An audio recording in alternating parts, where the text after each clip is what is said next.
ইউকেও কিন্তু আমাদের সাথে পার্টনার ছিল বিজিবিএসে, এবং জাপানও আমাদের বারবার ইনভাইট করেছে, কিন্তু আবার আফটার 2 ইয়ার্স আমরা যাব, তখন আমরা জাপানটা নিশ্চয়ই কনসিডার করব। পোল্যান্ডও অনেকবার বলেছে, অস্ট্রেলিয়া বলেছে, কানাডা সবাই বলেছে, কিন্তু সেটা আমরা দেখে নেব।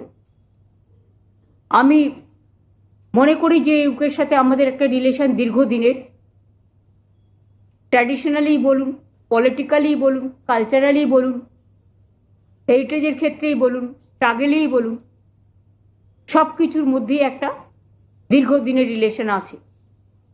এবং অলরেডি আমরা মেডিকেল স্টুডেন্টসদের ব্যাপারে, এডুকেশনের ব্যাপারে, আইপিএস আইএসদের ট্রেনিংয়ের ব্যাপারে, ডাব্লিউবিসিএসদের ট্রেনিংয়ের ব্যাপারে, ডাব্লিউবিপিএসদের ট্রেনিংয়ের ব্যাপারে তাদের সাথে যোগাযোগ রেখে আমরা কাজও করি।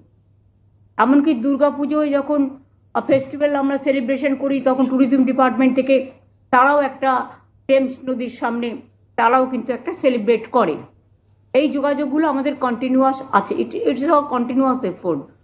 এবং আমাদের অনেক স্টুডেন্টরা যারা এখান থেকে পাশ করে ইউকেতে বিভিন্ন ইউনিভার্সিটিতে পড়াশুনো করে, আমেরিকাতেও আছেন, বিভিন্ন জায়গায় আছে, সব জায়গাতেই আছে, বাট ইউকেতে কিন্তু ইন্ডিয়ানদের সংখ্যা সবচেয়ে বেশি।